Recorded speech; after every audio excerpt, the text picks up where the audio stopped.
Hey, you guys. I hope you're all well. I miss you, and I'm going to give you this mini lesson today.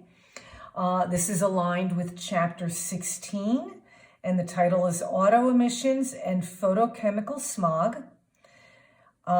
Please check the required environmental legislation packet I gave you several months ago. It's also on the class website.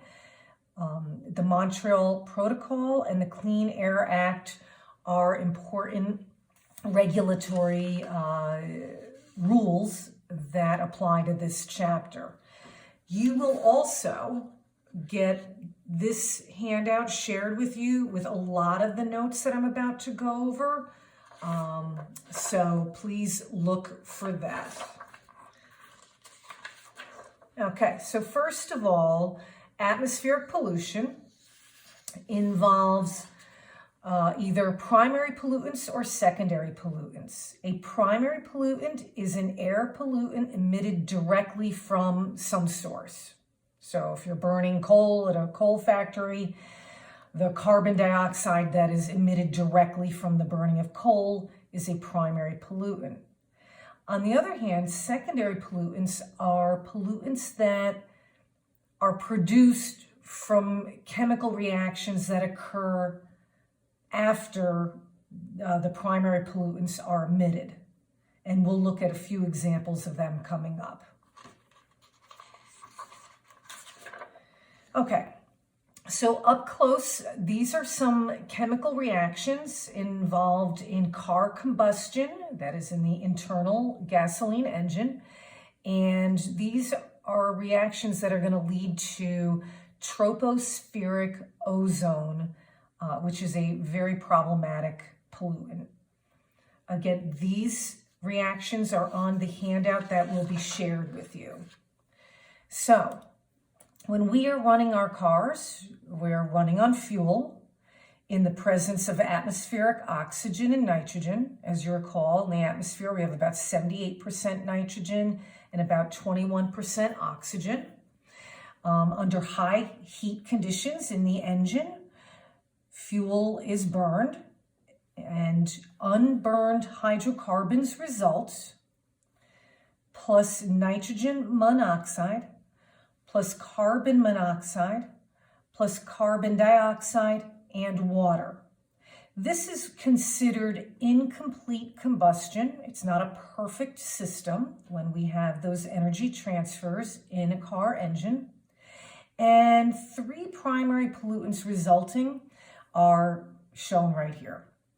Now, the one I have highlighted is the one I'm going to focus on because we're going to relate this and that nitrogen and oxygen in the atmosphere to the production of tropospheric ozone. So that's why I'm saying these are the reactants and products of focus. So we have oxygen and nitrogen in the atmosphere. In the automobile engines, nitrogen monoxide is produced. This is considered a primary pollutant. Now, ground atmosphere, especially in the summer and as days warm up, leads us to the second step. That nitrogen monoxide further interacts with the oxygen in the air to yield nitrogen dioxide, a brown gas, and this is an example of a secondary pollutant because nitrogen dioxide is not directly emitted from the car engine. It's created as a result of further chemical reactions.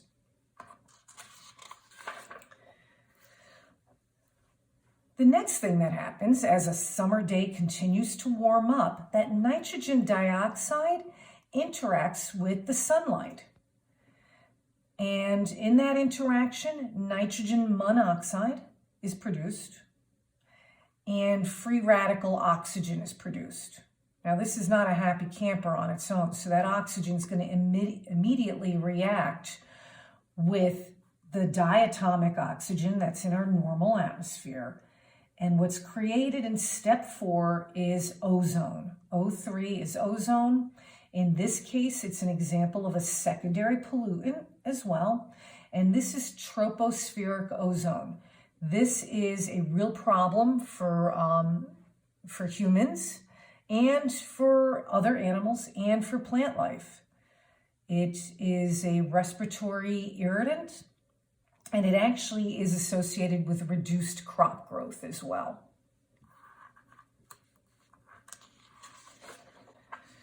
Okay, a little bit about thermal inversions.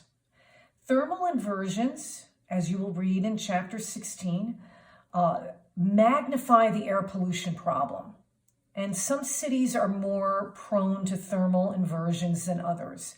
Los Angeles is a really good example because it's next to the ocean and it's got tall mountains. So it's kind of got like this bowl that it's located in.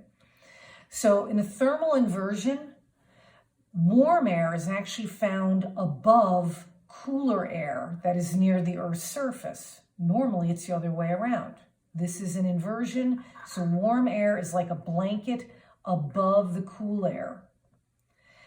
What happens with this quote-unquote blanket is that smog in particular and particulate matter are trapped. And this creates a greater problem. We can't even get the air pollution to escape away from the city when we have a thermal inversion.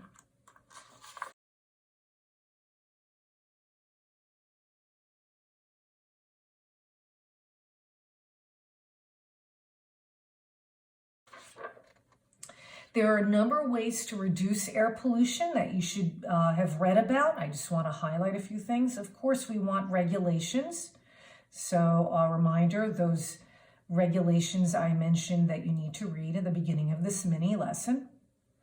Of course, we want to look at alternative fuels, solar power, etc. The use of vapor recovery nozzles. This is literally what you're using at the gas station when you're filling up your gas tank.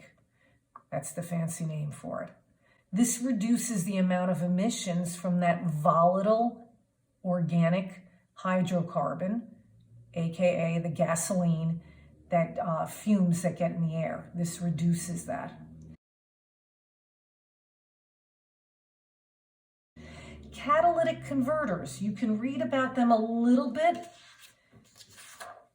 in this handout, okay? But a catalytic converter, all cars must have these, and just think of them as devices underneath the car that convert the carbon monoxide emissions into carbon dioxide. And carbon dioxide is a lot less problematic than highly poisonous carbon monoxide. That said, we don't want carbon dioxide because that's the main greenhouse gas. But reality is any combustion reaction is going to produce carbon dioxide. Finally, another way to reduce air pollution is by using scrubbers and electrostatic precipitators.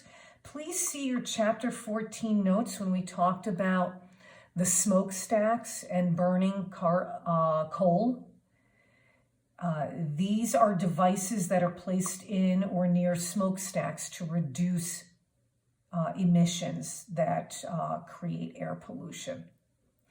That concludes my mini lesson, and I hope you enjoyed it. Bye.